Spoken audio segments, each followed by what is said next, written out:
Hello and welcome to day 12 of the Halloween Craft Countdown, where I'm sharing a brand new Halloween themed paper craft project with you every day for 20 days.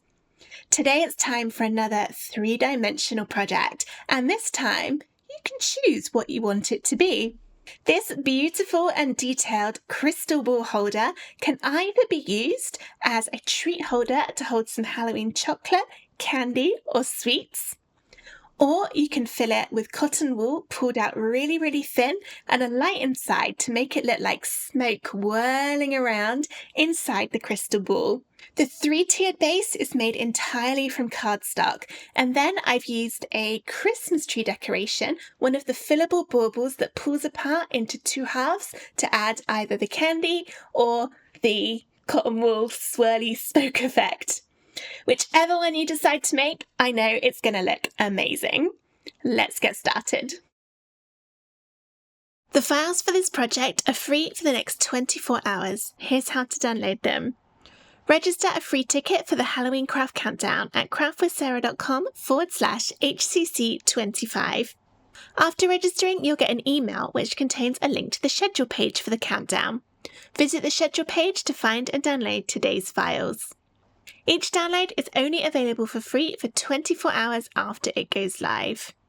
If you've missed some, check out the Instant Access bundle at craftwithsarah.com/HCC25 bundle, which gives immediate and ongoing access to all of the files from the Halloween Craft Countdown, plus loads of extra bonus designs.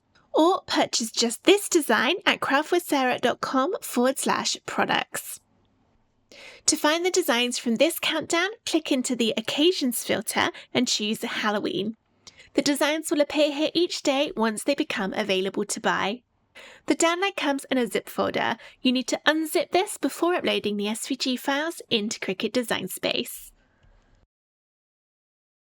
Before we start looking at loading the file into Design Space, here is what you will need to make this project. To make the crystal ball on top, you'll need some sort of Christmas ornament or bauble that you can add something into the middle. I like these ones that come in 2 halves that you then press together and then they seal together. You can choose what you want to put inside of these. I've gone with some sort of fluff from the inside of a soft toy, as that helps to show the light through. Or if you don't want to add light in it, you can put sweets or chocolate in there instead. I bought some Halloween eyeball chocolates, which would look good in there. So you can just pour a load in and then put the lid on, and you've got all those in there. I think it would also look really nice with those long jelly worms you can get. You could wind them all up and put them in there, and that would definitely add to the sort of witchy vibe. Going away. For the version with the filling from a soft toy or the inside of a pillow or something like that, this is the one that I've got, so it sort of looks like smoke in there. And I bought some filling. Now, I actually was a little bit silly and I was looking for something to go in here, thinking I've got no idea how I'm going to make smoke. And this said it was fake snow when I found it online. I thought, oh, amazing, that sounds really good. So I bought this, and when it arrived, see it says fake snow on there. When it arrived, I realised it was just the filling from soft toys, of which I already have a lot that I could have just used. So don't spend over the odds for fake snow. Just try and find something you've already got, or buy it just a soft toy filling if you want to buy it new, because that will be a lot cheaper than this overpriced fake snow, which is just soft toy filling.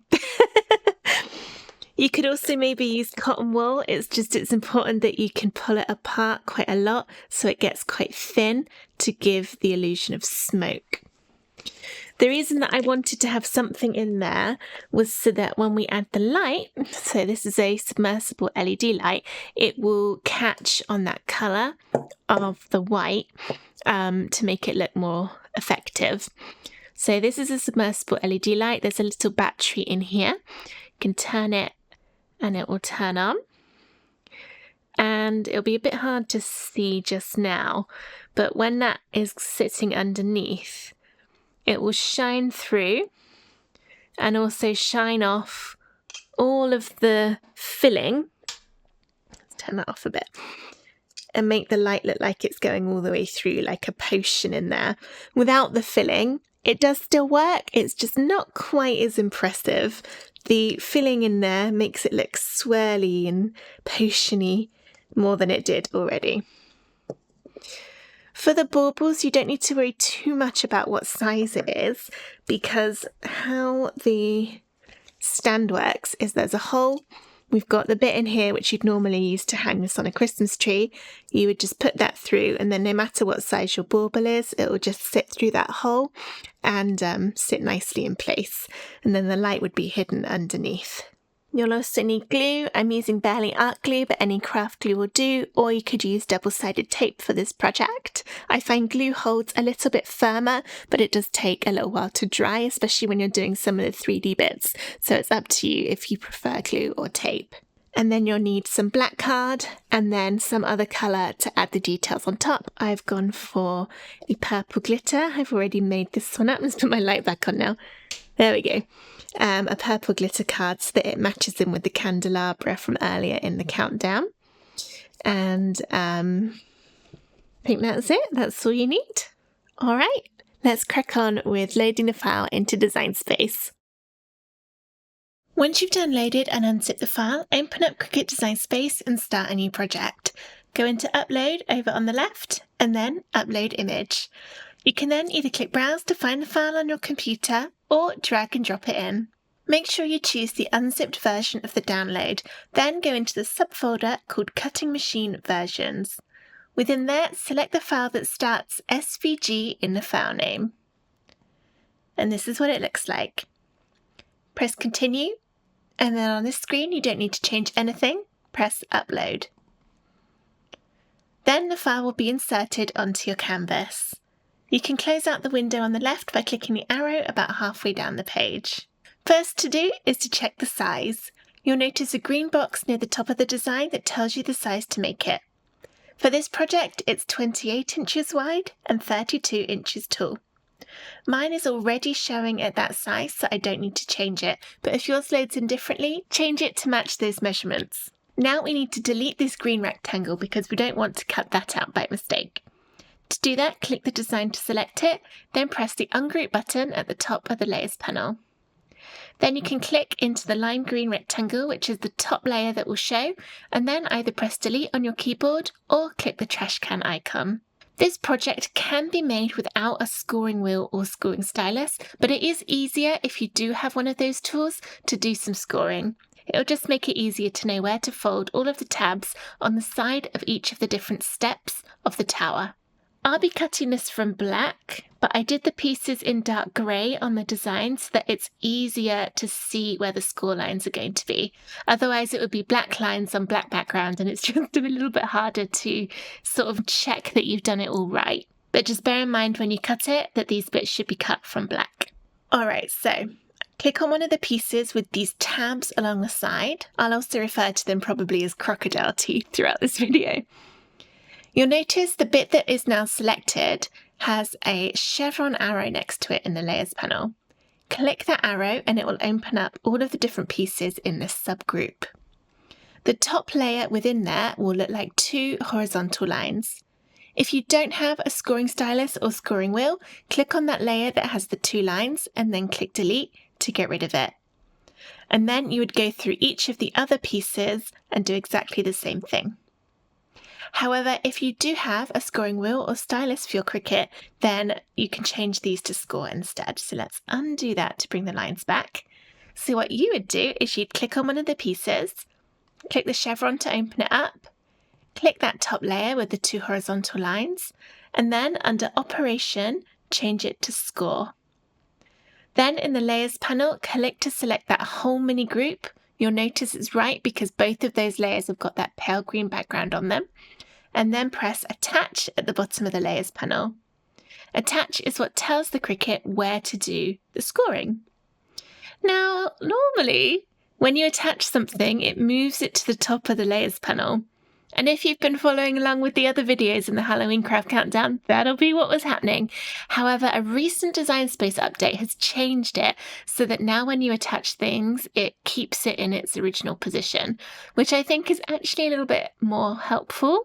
But because it's now working differently to how it always has done before, I just wanted to bring that to your attention in case you were wondering why. Because there's lots of changes going on in Design Space at the minute, and that is one of them.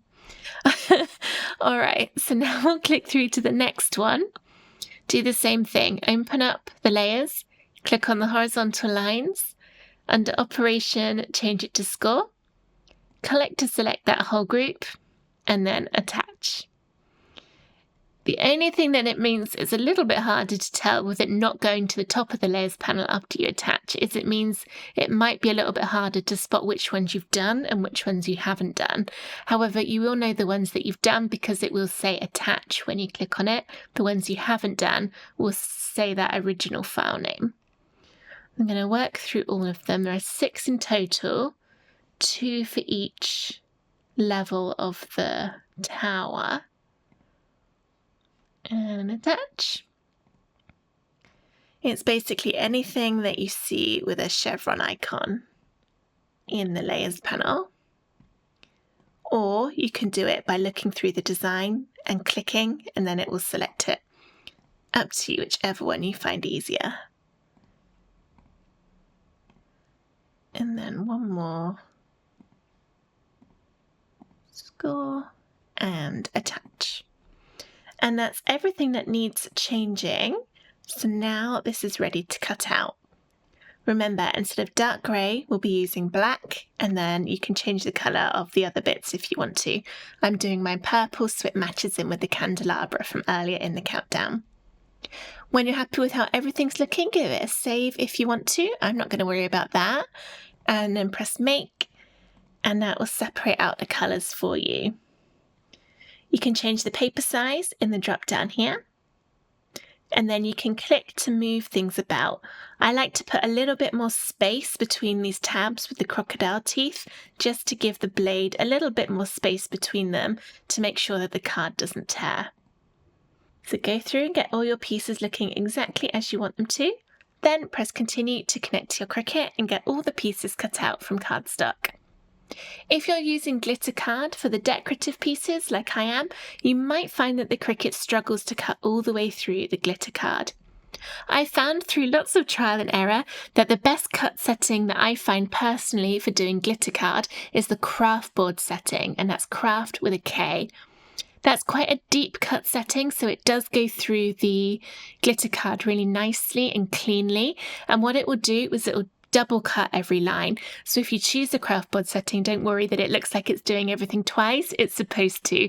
That means it can cut deeper than if it was just doing one pass through. It does mean it takes double the amount of time, but I kind of think that's worth it to know you're going to get a really good cut. All right, so go ahead, get everything cut out, and then we'll see how to put together our crystal ball towers. After you've cut everything out, make sure you separate it into the correct piles so that we're putting the right bits on the right circles. For each of the circles, you'll have 2 black circles that are the same size and then 1 glitter one that's the same size with a little bit of cutout detail around the edge. For the largest circle, the black and the coloured side pieces have little tiny squares taken out of them on one of the sides, so you know which ones are the largest. You can see it right up there on the edge of one of the tabs. There's a square, and on this other piece, there's a square there. And then on these 2 glitter bits, we've got a square there and a square there.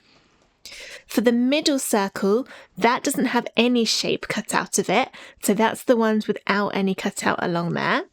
And then for the smallest circle, which is the circle that looks kind of like a donut, these ones have got circle cutouts in them.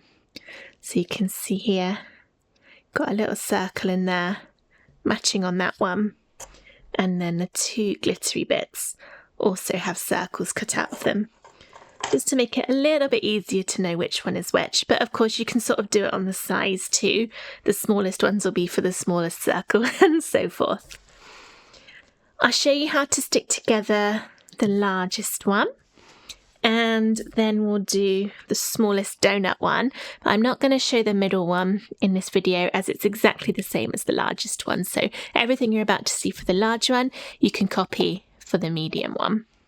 Right, first up, I'm going to glue the glittery bits together because I found from doing this one that the glue took forever to dry on glitter card. I was here for ages just waiting for it to dry so that I could put it around the edge of the piece.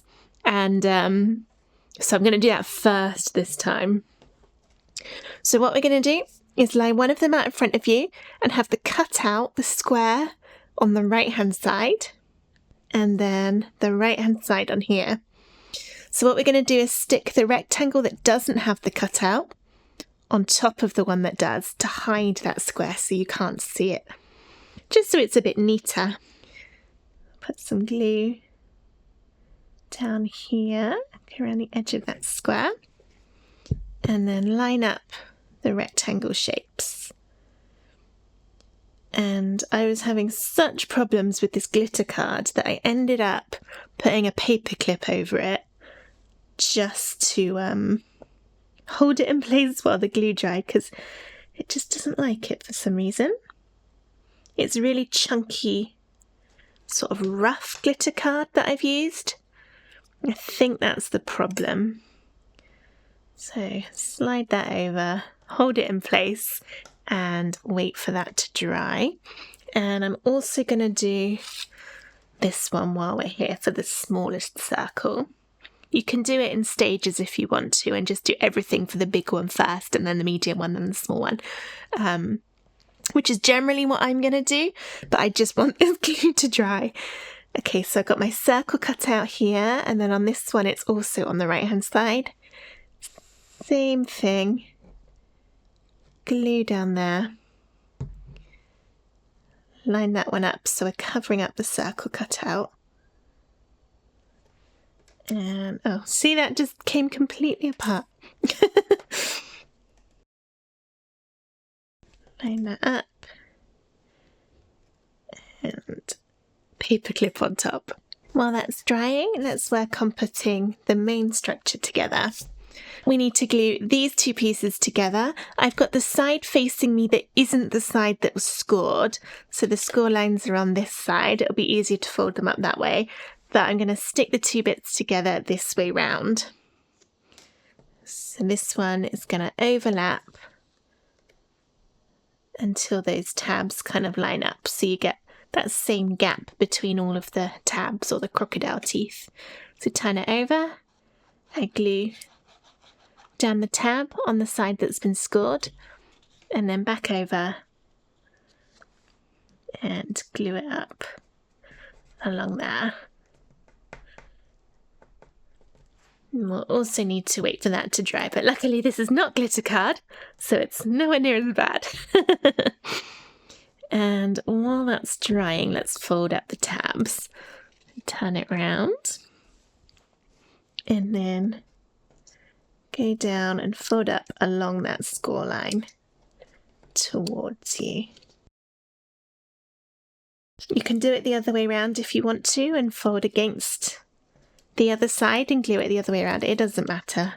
I just find it's easier to fold upwards when this is the bit that the cricket was doing the scoring on. And this does take a little while. And remember, you've still got two more pieces of the stand to do after this one. Right, that's all of those up. Let's just open out the end ones a little bit because we need to bend this round and form it into a ring. So it will come round and then you'll stick that to the other side. So it's going over the tab to hide those tabs. There we go, that's a better angle. Glue on there,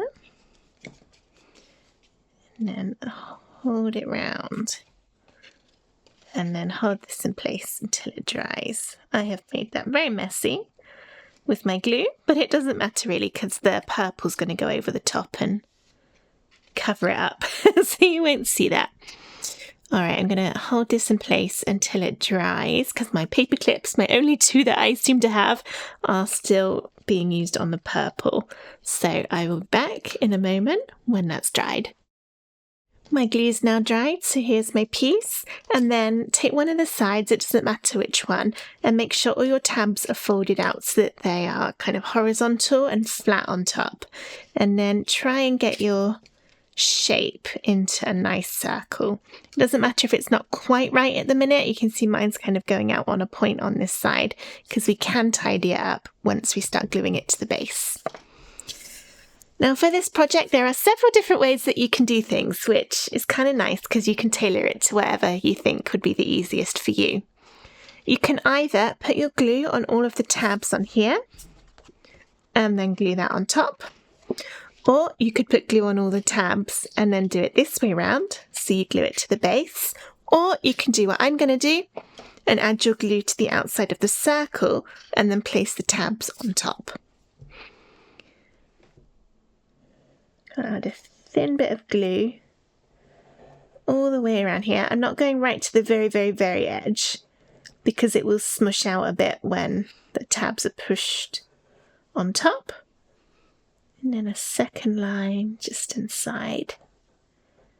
It doesn't matter how far out into the circle you go because this will be on the inside so you'll never see it. There's my glue.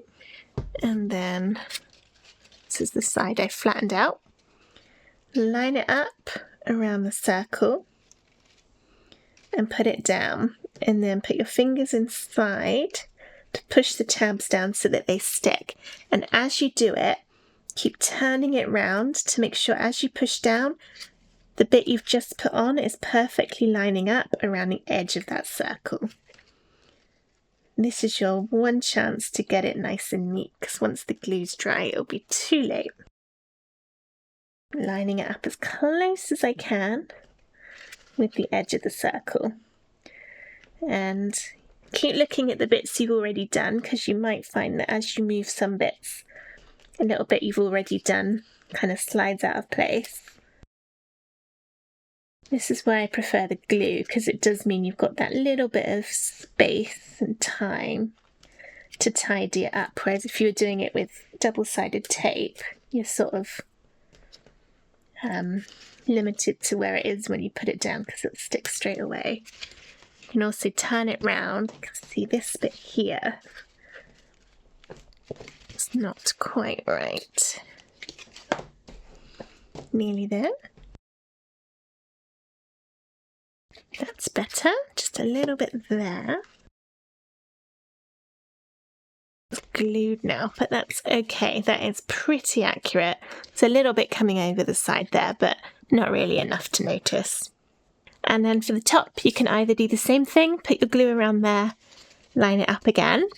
But I've done a few practice ones. And personally, I find the top easiest to kind of open up the tabs so that they're not flat, they're kind of bending at a 45-degree angle upwards. And then add the glue directly onto them. But as I said, it's all personal preference based on what you think is going to be the easiest way to do it for you.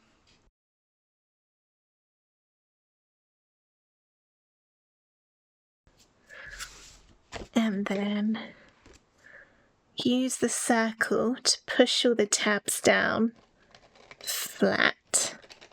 And as you're doing that, you can kind of push them inwards to match the outline of the circle. You might need to keep running your finger over the top to get the glue to stay stuck to the tabs. I've done a much neater job of that side than I did on the other one. Okay, now turn it around both sides and decide which one is the neater one, which one you've been more accurate to the original circle shape. For me, that's this side. So this is the one I'll stick my shiny purple bit to. This will be exactly the same size as the black circles. So it's easy to make sure you've got the right one. Okay, and then this should hopefully be dry now. Oh, I've got my paper clip stuck. Oh, it hasn't actually stuck very well at all. That's annoying. The glue is still wet. There must be something about this particular glitter card that it just doesn't like. Okay, I think it'll be okay. It's not moving about, so I think it's alright. Okay, I'm going to add glue to the back of this. If you can, get a little bit of glue to the inside of some of the swirls. Then this will be stuck on a lot more securely than if you just went around the edge. Then take whichever side, oh, you can't see. Take whichever side has got the remaining square cut out on the edge. And then we're going to glue this up against one of the join lines on the black piece. You can't really see, but it's here. Line that up exactly on top. This is very long and I'm going to get glue everywhere. Okay. And then wrap it around. And make sure it doesn't go over the bottom, otherwise it won't stand up very well. Pull it taut as you're going. And then when you get to the end, it will overlap so it covers up that bit with the square cut out. Don't push down too hard if you're going to go around and push it with your hand, otherwise you might make the glue smush out. So I've just kind of gently placed it as I was wrapping it round. But I am going to have to hold this to get these two bits of glitter on this side to stick together. So once again, I'm going to pause this, wait for the glue to dry, and then come back. But apart from that, that's the largest bit all done. And when you move on to the medium bit, it's exactly the same. This one's a little easier because it doesn't have the square or circle cutouts in the sides, so you don't need to worry about which way round you get anything. But here's our little tower so far. We've just got the smallest one to do next. Right, we are back to make the top tier of our crystal ball stand. So that's the one where the circles are like little donuts. And the glittery one also has a hole in the middle. And our two side pieces have got the circle cutouts in them. So I'm going to do it exactly the same as I did before. This is the side that's got the score line on, which is going to go flat against my table. The one that's facing up now doesn't have the score line on it. And turn it round. A little bit of glue. And stick that to there. This is exactly the same steps, so you could fast forward this bit if you don't want to see me do it again. But I just thought I would show it because it looks a little bit different, even though the steps are the same because of the hole in the middle. Just wanted to make sure that it's still clear what to do. Okay, turn that over and now get folding up all those crocodile teeth along that score. Okay, let's then fold it and put out the edge ones. And then this will come round. So we tuck the tab in, like that, and glue that in place. I'm going to hold this till it dries. I'm going to do this the same as before, but you do it whichever way you thought was going to be the easiest way for you. So I'm adding my glue to the edge of this donut piece. I left the lid off my glue for ages in between making the big base piece and getting to this one, and now it's not coming out. I think I've got a little dried in bit in the nib. If that happens, you can try and poke it through with a needle. Try and clear it out, give it a little wiggle. Normally this works. There we go. Oh, no, maybe not. Okay, I might need to play about with that. Got all my bits level. And then stick it down. Then just like before, force the shape so that it matches the edges of the circle. I don't know why this doesn't want to stick this time. I'm sure sometimes the cardstock knows when I'm filming and decides it's not going to work how it worked on all of the practice goes where it was absolutely fine. But as soon as the video starts rolling, it's gonna be difficult. This is so not circular. What have I done wrong? Well, it's not too bad actually. Trying to push it all in one go. Pushing one bit in and then another bit's coming out. This has not happened to me before. A little bit of persistence, that's what it needs. There we go. That's only a little bit out now. That's fine. Okay.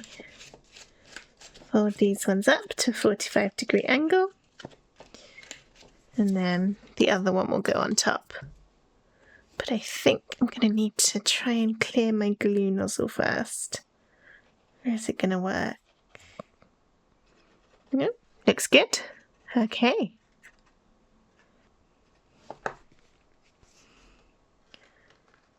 Push this down on top to flatten out the sides. And again, make sure they all match the circle. This side's much neater. Alright, I'm going to hold this in place until the glue's dried onto all those tabs. And then after that, I'll glue this one on the front and then glue my long bit to the side, exactly the same as the big one. So we'll skip that bit in the video. I just wanted to show you this bit as it looks that little bit different with the hole in the middle. Now the 3 separate pieces of my tower are complete and they can be stacked on each other. Try and line up the join lines so they're rough, same places so it all matches up. There we go. And if you want to, you can glue these together. So add some glue to the bottom of that one and put them on. But if you want to make it so it's easier to store, you can just place them one on top of the other and that will be just fine. And then next up, we need to do the ball to go on top. This is my one I've already finished, so let's get a new one. Here we go. And I will take out all of my chocolates, because that's easy to know how to do. And instead, let's take a look at filling it with the fluff.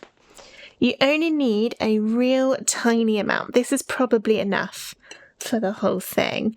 And the trick is to use your fingers to pull it out really, really thin and then gently place it into your bauble, keeping it as thin and pulled out and airy as you can. We want the light from the submersible light to really be able to pass through all of this. Gently put that in, not pushing it down, just trying to make sure it goes inside the edges. And then start on the other side. Remember that the side without the ribbon holder is the one you'll see. So I'm going to make sure I've definitely got some that side. Down there. Keep going. These teeny tiny bits of fluff. And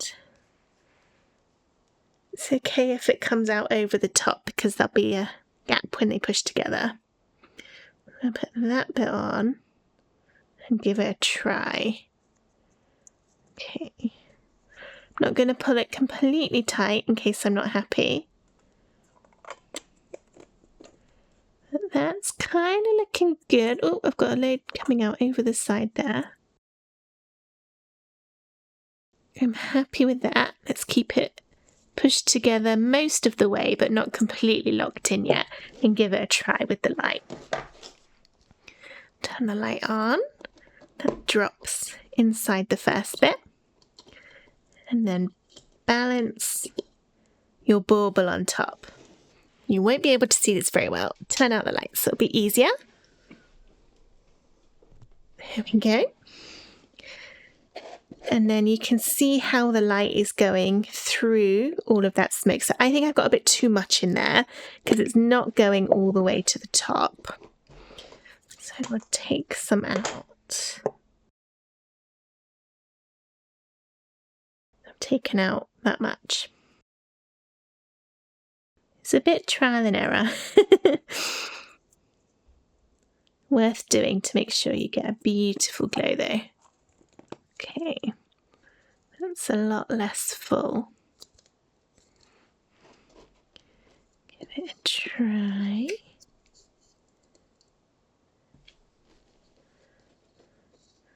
That's looking much better. Let's turn it around.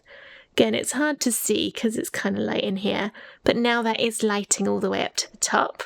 That makes a beautiful display. I wish you could see it how it actually looks in real life because it's much brighter than it looks on the camera. But I love how this turns out. We've got our beautiful crystal ball holder. It matches amazingly with the candelabra from earlier in the countdown, and it's definitely got that Halloween spooky vibe. I hope you enjoyed this video for day 12 of the Halloween craft countdown. If you did, please give the video a thumbs up and let me know in the comments below if you prefer the treat version or the glittery, smoky, light up version. Don't forget to subscribe to make sure you never miss a video, and I hope to see you tomorrow for day 13 of the Halloween craft countdown. Thank you so much for watching. Bye!